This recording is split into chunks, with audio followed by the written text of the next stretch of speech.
Irmãos, quero falar dar continuidade sobre o livro de Isaías. Nós estamos no capítulo 21. Eu queria que você abrisse a sua Bíblia no capítulo 21 do livro de Isaías. É mais uma sequência das profecias que começaram lá no capítulo 13 e vai até o 22. E hoje eu quero chegar no capítulo 21. E, particularmente, eu quero dizer para vocês que é dos textos mais difíceis que me deparei no livro de Isaías. Isso não significa que nenhum deles é fácil, entendeu? Mas o livro de Isaías, esse capítulo 21, ele é realmente bastante difícil. Mas eu estava pensando e orando quando eu estava fazendo essa mensagem e pensando o seguinte: o mesmo Espírito que inspirou Paulo, Tiago, João, Pedro a escrever o Novo Testamento, inspirou Isaías a escrever o Velho Testamento. Então, da mesma forma como nós lemos alguma passagem do Novo Testamento e nós conseguimos aplicá-las à nossa vida, nós conseguimos ler esses textos e nós conseguimos aplicá-los também a nós. Claro que isso tudo depende da ação do Espírito Santo. Eu quero projetar aqui Isaías capítulo 21, do versículo 1 até o versículo 10, que diz assim: sentença contra o deserto do mar. Como os tufões vêm do sul, ele virá do deserto, da horrível terra.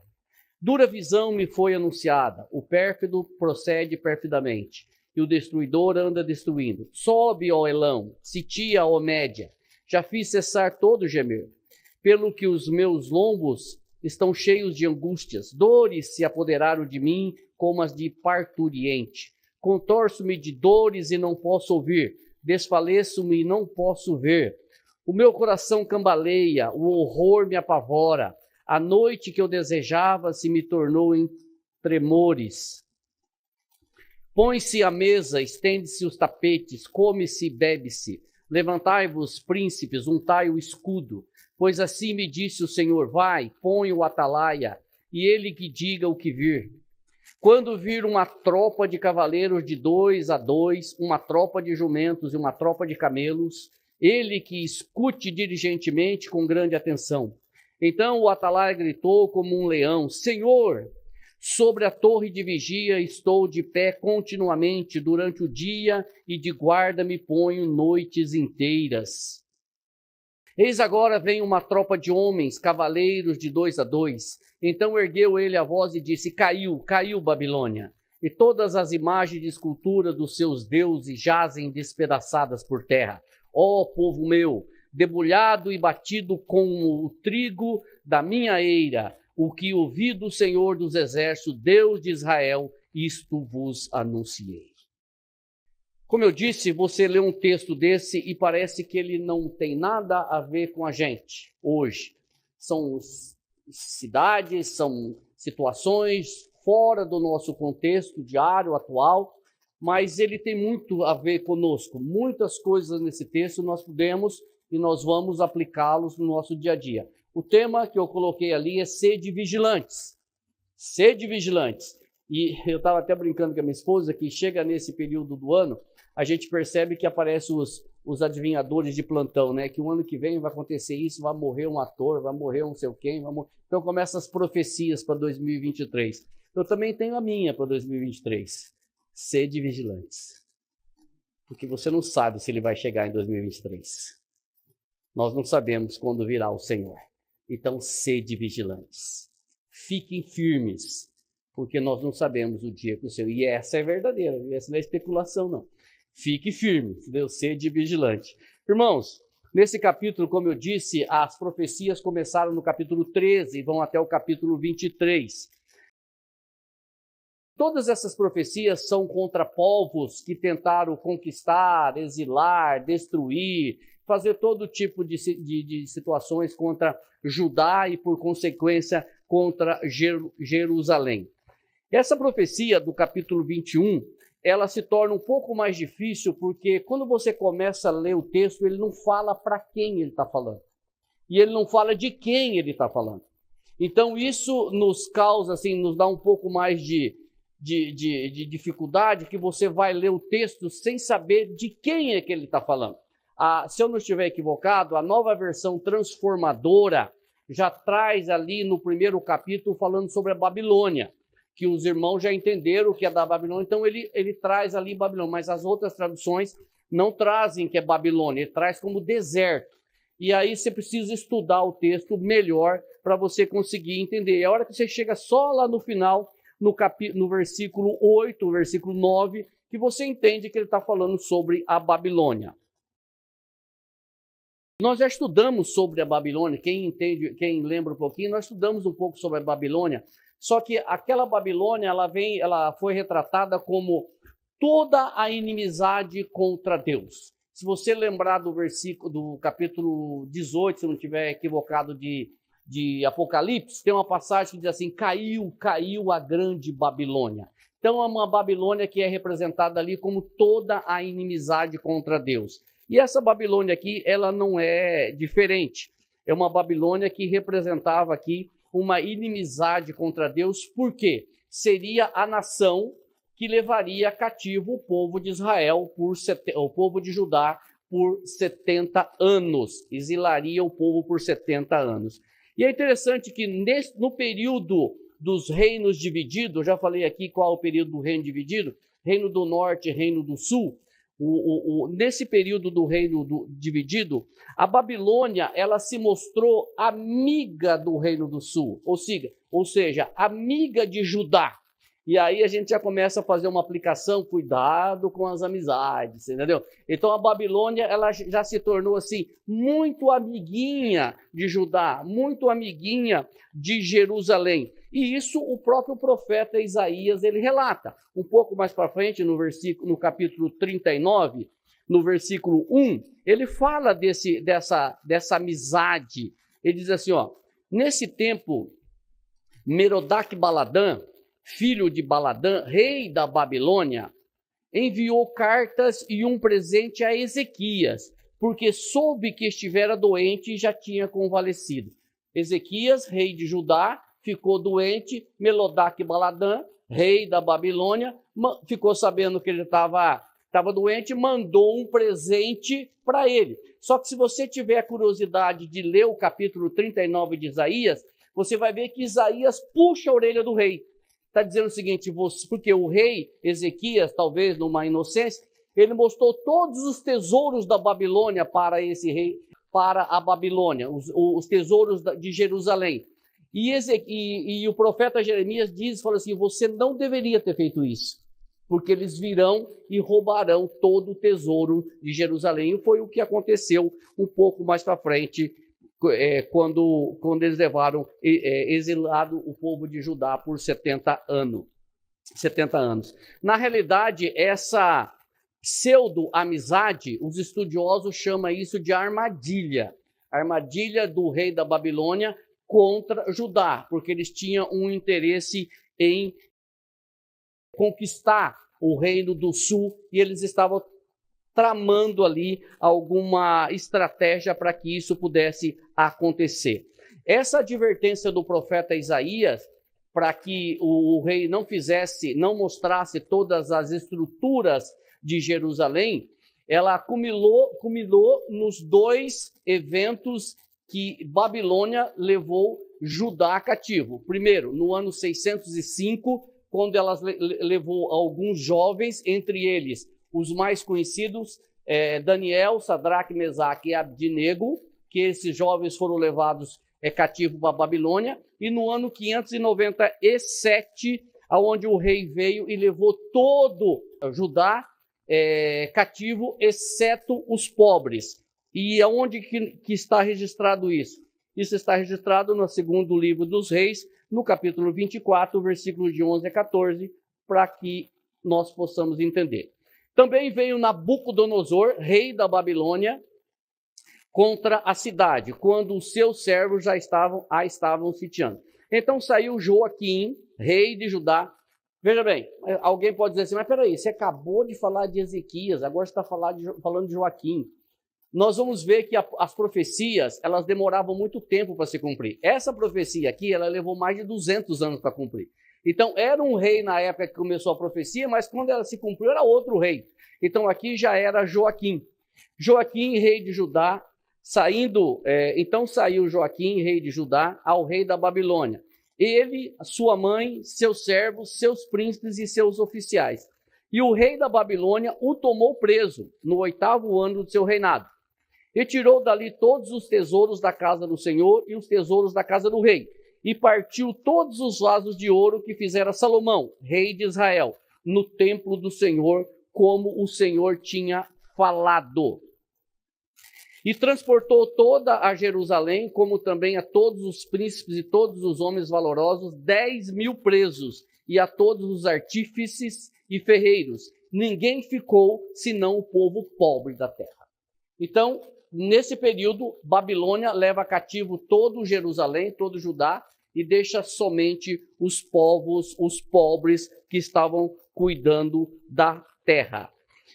Por que eu estou falando tudo isso aqui no início? Para nós chegarmos nesse contexto de Isaías 21 e entendermos do que é que trata essa profecia.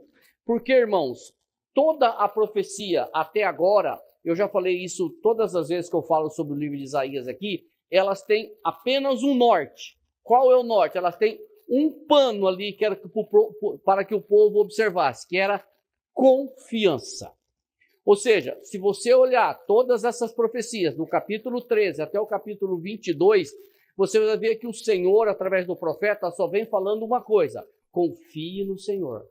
Confie no Senhor. Não olhe para os exércitos dos inimigos. Não olhe para o poder das suas forças. Não olhe para as artimanhas dos seus reis. Confia no Senhor. Não olhe para os deuses estranhos. Não olhe para os deuses deles. Os deuses deles parecem serem fortes, mas olhem para o Senhor. Confia no Senhor. Todas as profecias, o livro de Isaías, até aqui ele vem falando justamente isso. Por quê, irmãos? Porque não diferente de hoje, o povo se desviava do Senhor. Não diferente de hoje, o povo buscava a sua força, o seu refúgio, em diversas outras situações, ou deuses, ou coisas, ou artimanhas, ou recursos, e não buscava no Senhor.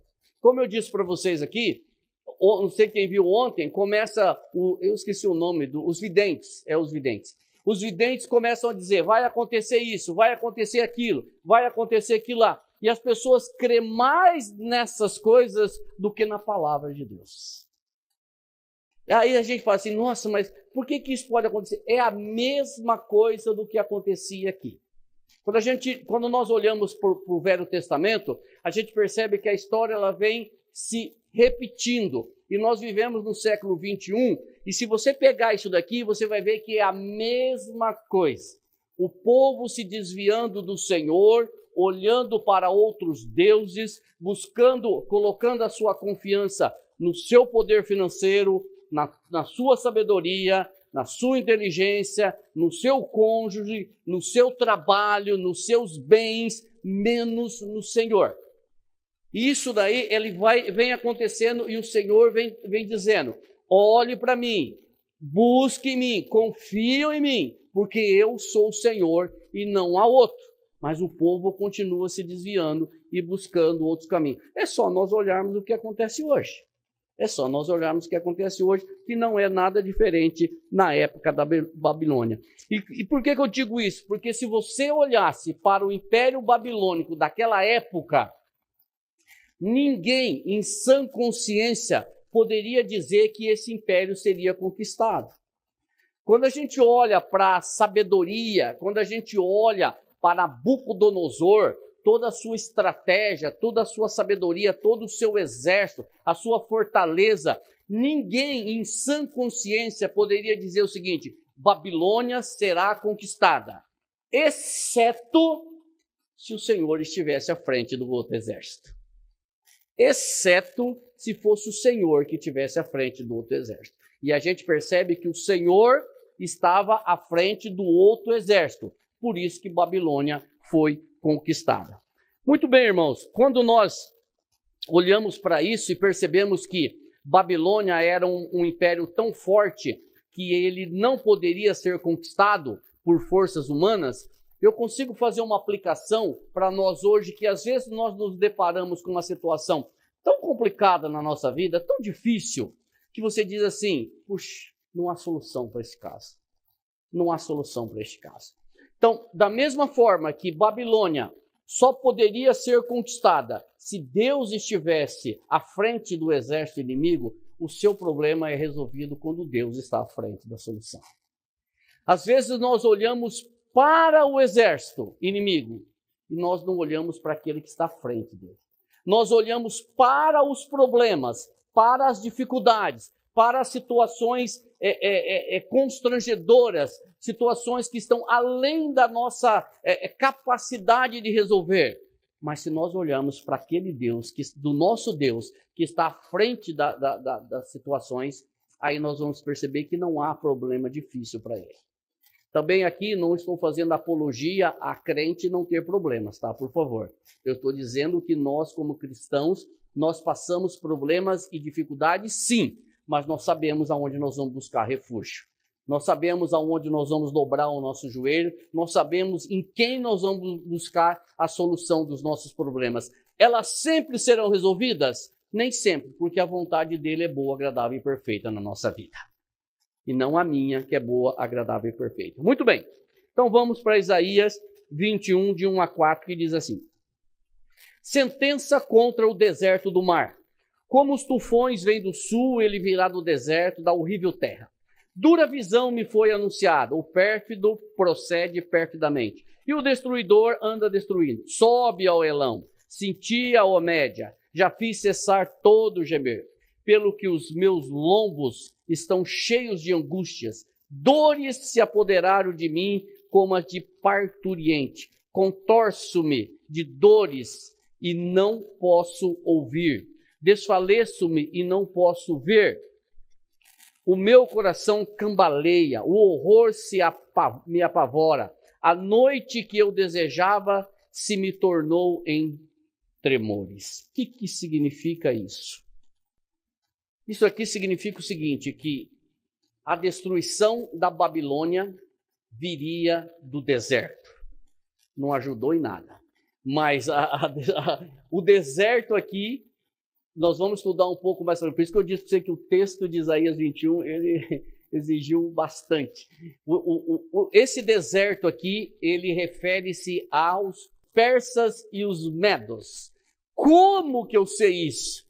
Eu vou começar a ter uma pitada de interpretação desse texto quando eu chego no versículo 2. Se eu fizer uma interpretação correta do versículo 2, ele vai abrindo os caminhos para eu interpretar todo o capítulo 21. Só olhando o versículo 1 aqui, eu não consigo entender, eu não sei do que ele está falando, mas mais para frente, entendendo do que o texto, eu consigo entender que a destruição da Babilônia viria do deserto. E essa destruição seria como um tufão, ou seja, uma tempestade. Nós não temos essa realidade, mas uma tempestade de areia viria sobre a Babilônia e destruiria de forma repentina todo aquele império sem que eles pudessem reagir. E nós vamos ver mais para frente que isso aconteceu exatamente. Quando eu olho para o versículo 2, como eu disse, começo a interpretar o versículo 2, eu começo a ter eu começo a entender o texto. Por quê? O versículo 2, ele fala de Elão. Quem é Elão? Elão, depois do dilúvio, irmãos, todos os habitantes da terra, eles são descendentes de Sem, Cã e Jafé. Quem são esses três meninos? São todos filhos de Noé. Os três que foram salvos pela arca, pelas águas lá com as suas esposas. Então, todos os descendentes todos nós viemos de Sem, Cã ou Jafé. Elão, ele é descendente de Sem, filho de Noé. E ele é conhecido como a Pérsia. Elão é a Pérsia. Média é filho de Jafé. E a Média é os medos. Opa, então eu tenho aqui os medos persas. Ah, tá. Então eu tenho os medos persas. Aí, examinando um pouco mais as escrituras, eu sei que os medos persas foram quem? Quem destruiu a Babilônia. Ah, ficou claro. Não, não ficou claro. Entendeu? Mas deu uma melhoradinha, que a partir daí eu começo a desenvolver um estudo e eu começo a aplicar esses estudos para nós. Pois é, no versículo 2 ainda o profeta fala que o traidor, agora ele está sendo traído. O que significa isso? Ninguém sabe. Na realidade é o seguinte, ele tem algumas interpretações para isso. Primeira interpretação desse texto é que existia dois generais babilônicos chamados Gadatas e Gobrias. Possivelmente, uma das interpretações é que esses dois generais da Babilônia, eles se voltam contra a Babilônia e eles ajudam os medos persas a invadir a Babilônia. Como que eles invadiram a Babilônia? Se você pegar a história, o Parolin não está aqui, mas se você pegar a história, você vai ver que eles desviaram o canal do rio Eufrates, que passava por baixo da cidade. Eles desviaram o canal do rio e eles entraram pelo canal seco do rio. Então, segundo alguns estudiosos, Gobrias e o outro menino aqui, Gadatas, eles foram os responsáveis por isso. Uma interpretação não é bíblica, é uma interpretação secular. A outra interpretação é que a história fala que a Babilônia, ela traía os seus inimigos, como nós vimos um pouco atrás aí no capítulo 39:1. Ela traía os seus inimigos com amizades falsas, com fraudes, com violência, enganando, saqueando com guerras injustas e enganando todos os povos. E agora ela está pagando com a mesma coisa. Essa talvez seja a interpretação mais aceita entre os estudiosos, que da mesma forma que a Babilônia ela enganava os seus adversários, destruía os seus adversários, agora ela está sendo enganada, ela está sendo traída e ela vai pagar com a mesma moeda, usando um termo aqui. Muito bem, ainda no final do versículo 2, nós temos uma passagem que diz assim: eu já fiz cessar todo gemer. O que significa isso? Eu já fiz cessar todo gemer. Você lembra que eu falei há pouco que a profecia ela é dada, mas só que ela é cumprida muito tempo depois. Essa aqui levou 200 anos para ser cumprida. Quando o profeta diz assim, eu já fiz cessar todo o gemer, de quem que ele está falando? Ele está falando do gemer dos judeus que estavam no cativeiro babilônio. Ou seja, ele está dizendo para aqueles irmãos que estavam ali exilados, o cativeiro está terminando. É isso que ele está dizendo. O cativeiro está terminando. Mas o mais impressionante que ele está dizendo para eles, o cativeiro está terminando antes mesmo do cativeiro começar. Antes mesmo do povo ser levado para o exílio babilônico, o profeta já está profetizando que o cativeiro está terminando. Como que nós sabemos disso? Se você pegar o livro de Daniel, no capítulo 9, versículo 2, você vai ver que Daniel diz assim, que ele examinando qual profeta? Jeremias. Não é isso? Acho que é Jeremias, mas se eu estiver errado. Daniel 9:2. Examinando os escritos do profeta Jeremias, ele entendeu que o cativeiro estava terminando. Ou seja, depois de 70 anos, se Daniel estava lá cativo já há todo esse tempo, ele estava terminando o cativeiro. Muito bem. Do versículo 3 até o versículo 4, o profeta relata a sua angústia com a situação, com a conquista e destruição da Babilônia. Irmãos, não deve ter sido uma visão bonita, certamente. Tanto que leva o profeta a ficar entristecido com a visão da destruição. Da mesma forma, eu fiz uma aplicação aqui, nós não podemos comemorar de forma nenhuma, mas entristecer quando nós ficamos sabendo que alguém morreu sem conhecer a Cristo. Sem conhecer a Cristo. Irmãos, isso deve ser motivo de derramar lágrimas. Sabe por quê? Porque talvez essa pessoa nunca ouviu do Evangelho. E o que mais me esbofeteia a minha cara, é que às vezes eu conversei com essa pessoa e não preguei o evangelho para ela. Então, da mesma forma que o profeta se entristece com a destruição da Babilônia, nós precisamos nos entristecer com pessoas que morrem sem conhecer o evangelho. O irmão trouxe aqui de países que ainda o evangelho tem um missionário lá, né?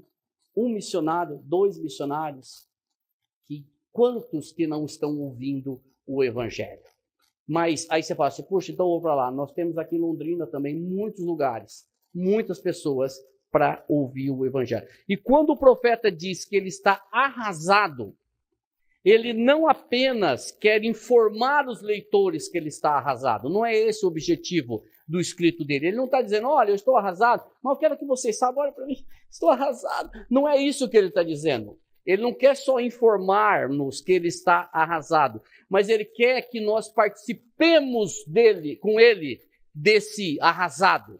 E aí nós vamos ver 2 passagens nas Escrituras que nos mostram exatamente isso. Primeira passagem, quando Paulo escreve a sua carta aos Romanos, se eu não estiver equivocado, o pastor Marcos pode me ajudar, acho que é capítulo 9, onde ele diz assim, eu desejava ser anátema por causa dos meus irmãos, por causa dos meus compatriotas.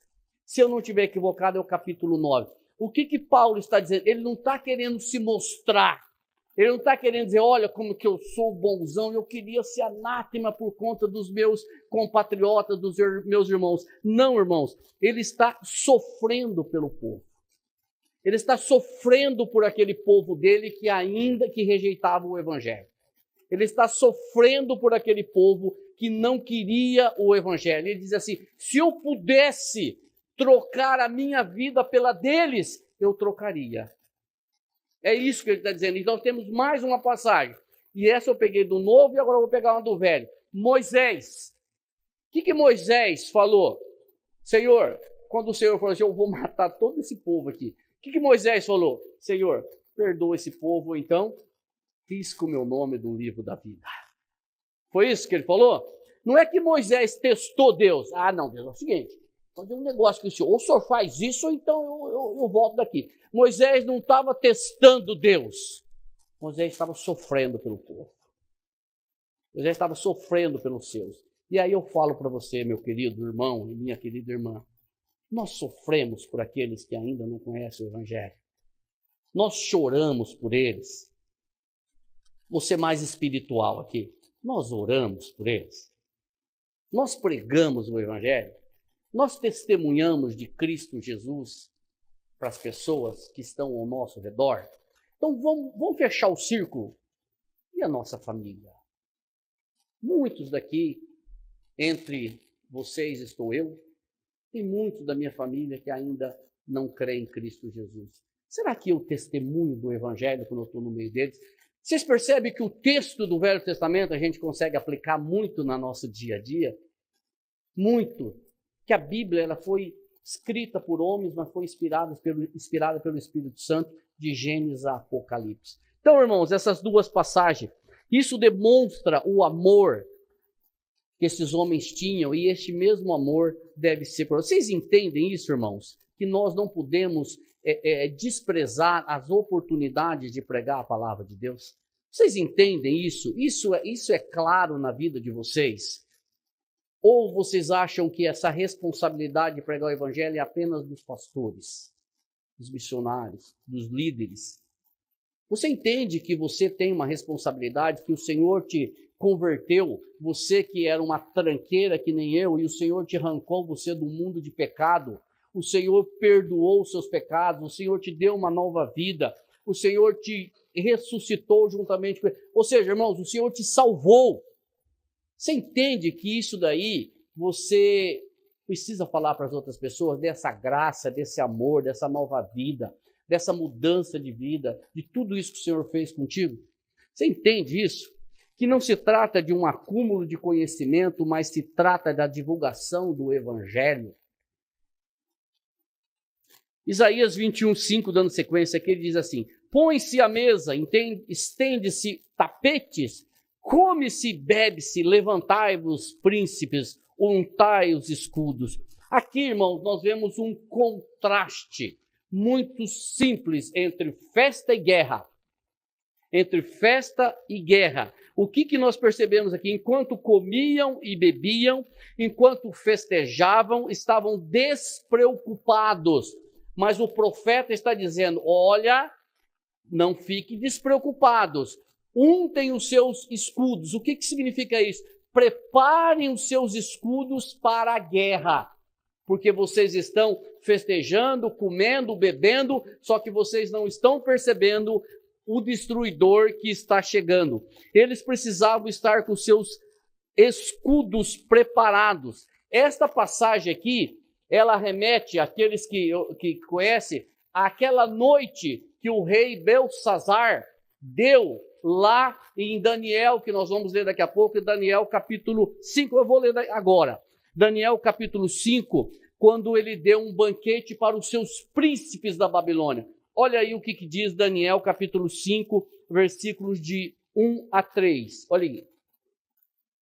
O rei Belsazar deu um grande banquete a 1000 dos seus grandes e bebeu vinho na presença dos 1000.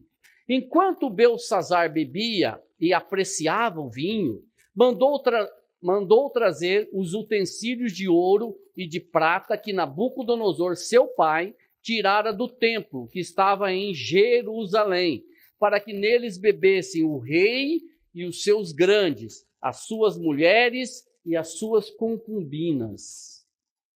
Então trouxeram os utensílios de ouro que foram tirados do templo da casa de Deus, que estavam em Jerusalém, e beberam neles o rei, os seus grandes e as suas mulheres e as suas concubinas. Ou seja, todos estavam em festa, e aí o rei, no mais alto da sua autoridade, pega todos os utensílios. Você lembra que nós lemos aqui em Isaías 39, dos utensílios que estavam lá em Jerusalém? Aqui, ó, Nabucodonosor levou tudo, e agora o rei, filho dele, disse assim, vamos tomar vinho naquelas taças lá aqui do templo, traz as taças lá do templo.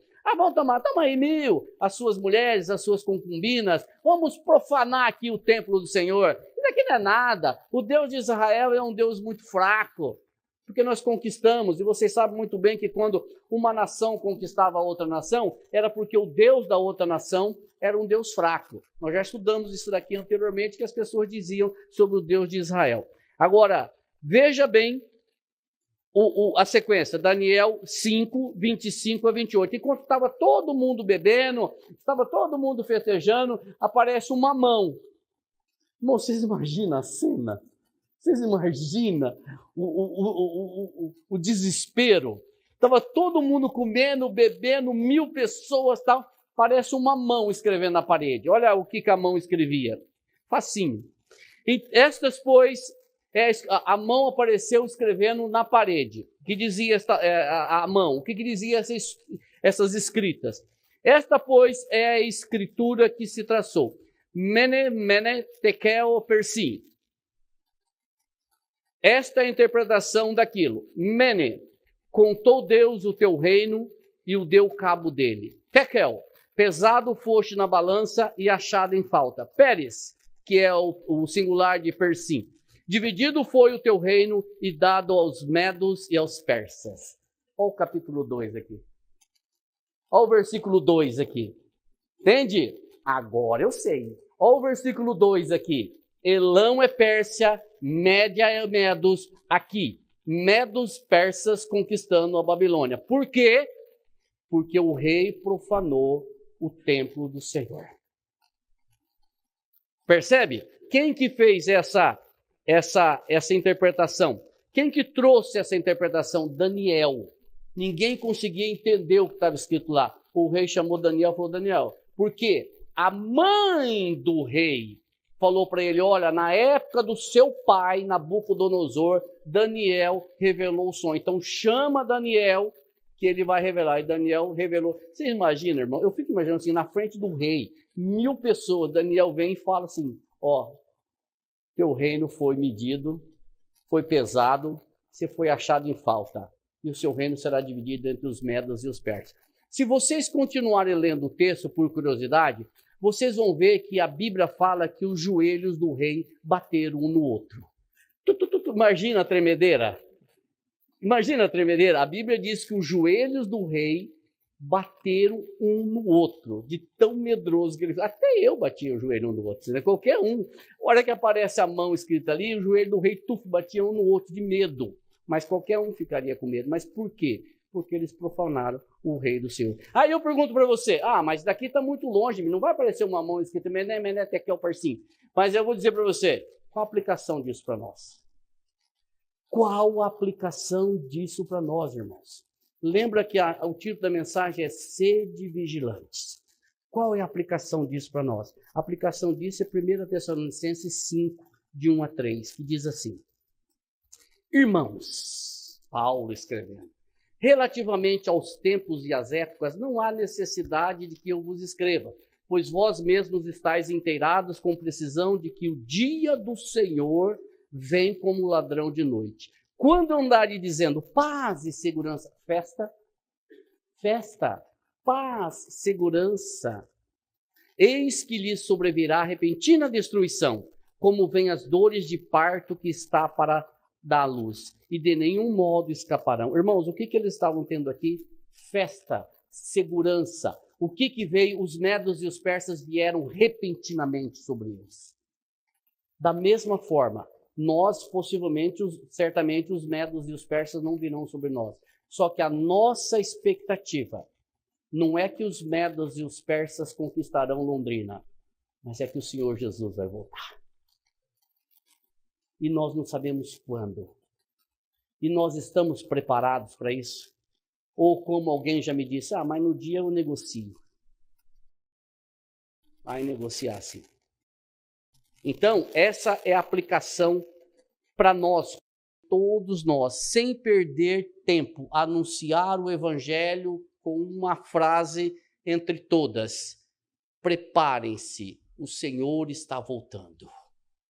O Senhor está voltando. Nós não sabemos dizer quando, mas o Senhor está voltando. Continuando, do versículo 6 ao versículo 9, diz assim: Pois assim me disse o Senhor, vai, põe o atalaia, e ele que diga o que vir. Quando vir uma tropa de cavaleiros de 2 a 2, uma tropa de jumentos e uma tropa de camelos, ele que escute diligentemente com grande atenção. Então o atalaia gritou com um leão: Senhor, sobre a torre de vigia estou em pé continuamente durante o dia, e de guarda me ponho noites inteiras. Eis agora vem uma tropa de homens, cavaleiros de 2 a 2. Então ergueu ele a sua voz e disse: Caiu Babilônia, e todas as imagens de escultura dos seus deuses jazem despedaçadas por terra. Irmãos, quem é o vigia? Não sei. Ninguém sabe, talvez o próprio Isaías. Eu não sei quem era o vigia, mas o certo é que ele ouviu coisas que ele estava esperando há muito tempo. Ele deveria informar, o vigia deveria informar todos os acontecimentos, dos movimentos. E é interessante que esse vigia, esse atalaia, ele fala aí no versículo 8, que ele esperava aquela visão continuamente. Ele ficava noites inteiras esperando aquela visão, até o dia que ele viu e gritou: caiu a Babilônia. Aqui, irmãos, nós temos certeza de que esta profecia foi contra a Babilônia. Enfim, depois de muito tempo, ele viu as tropas chegando. Como eu disse para vocês, a gente às vezes fala o nome de um rei, de outro rei. Essa profecia ela foi feita no século 6, século 8, e foi cumprida 200 anos depois de ela ser feita. Irmãos, qual é a aplicação que nós podemos ter aqui deste vigia? Primeiro, nós também somos vigias, nós também somos atalaias, nós também estamos noites inteiras esperando algo acontecer. Só que o acontecimento que nós estamos esperando é o retorno do nosso Salvador. Nós estamos também aguardando, da mesma forma que o vigia, aguardando o retorno do nosso Salvador. E qual é o sinal que o vigia ou o atalaia deveria observar? quando vir uma tropa de cavaleiros de 2 a 2, uma tropa de jumentos e uma tropa de camelos. E aí eu pergunto para vocês, quais são os sinais que eu e você precisamos observar da volta do Senhor? Está aqui, Mateus 24, de 1 a 13, é longo, mas eu quero ler. Jesus saiu do templo e, enquanto caminhava, os seus discípulos se aproximaram para lhes mostrar as construções do templo. Ele, porém, lhes disse: vocês estão vendo todas estas coisas? Em verdade lhes digo que não ficarão aqui pedra sobre pedra que não será derrubada. Jesus estava sentado no Monte das Oliveiras quando os discípulos se aproximaram dele e, em particular, lhe pediram: diga-nos quando estas coisas vão acontecer e que sinal haverá da sua vinda e do fim dos tempos. E Jesus respondeu: tenham cuidado para que ninguém vos engane, porque muitos virão em meu nome dizendo: eu sou o Cristo, e enganarão a muitos. E vocês ouvirão falar de guerras e rumores de guerras. Fiquem atentos e não se assustem, porque é necessário que isso aconteça, mas ainda não é o fim, porque nação se levantará contra nação e reino contra reino. Haverá fomes e terremotos em vários lugares,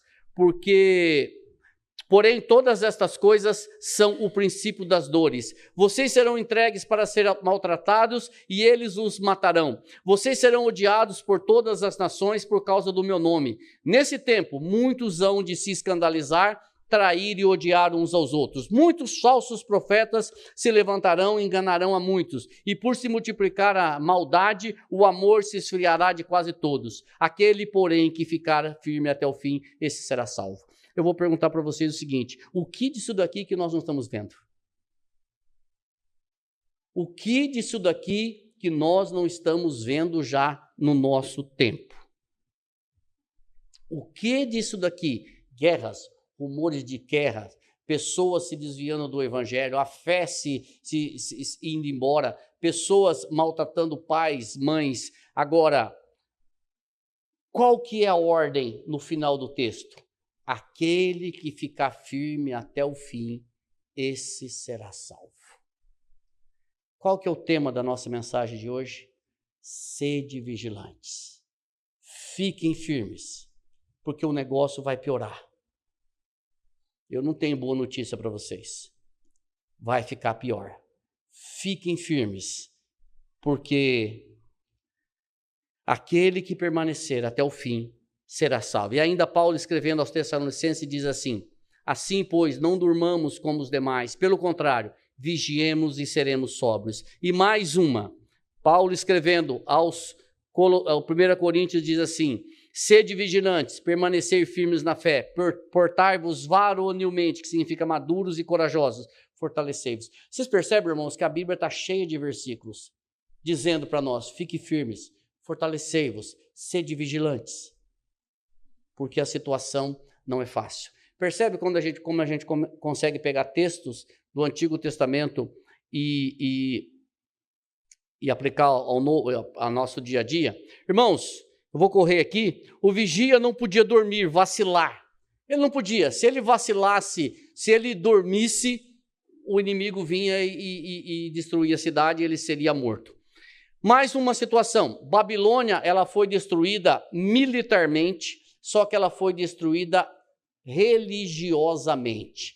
Se você prestar atenção no texto, a conquista da Babilônia foi no sistema religioso, ou seja, todos os seus deuses caíram por terra. Então, toda a segurança que eles tinham foram reduzidos a nada. Os seus deuses, os seus falsos deuses, não foram suficientemente fortes para proteger a Babilônia. Os seus ídolos, o seu poder financeiro, o seu exército, agora já não serve para mais nada.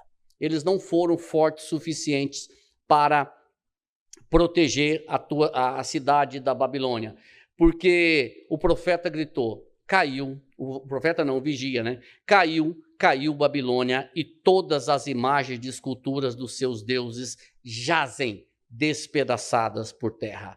E o profeta termina, e eu também caminho para o final, dizendo que estava sofrendo, porém, mesmo sofrendo, ele não escondeu nada do que o Senhor mandou ele falar. O versículo 10 diz assim: ó povo meu, debulhado e batido como trigo da minha eira. O que ouvi do Senhor dos Exércitos, Deus de Israel, isso vos anunciei. Irmãos, o profeta estava muito abatido, mas ele não escondeu o que o Senhor mandou ele falar. E isso é uma aplicação para nós. O Marco fala sempre isso daqui.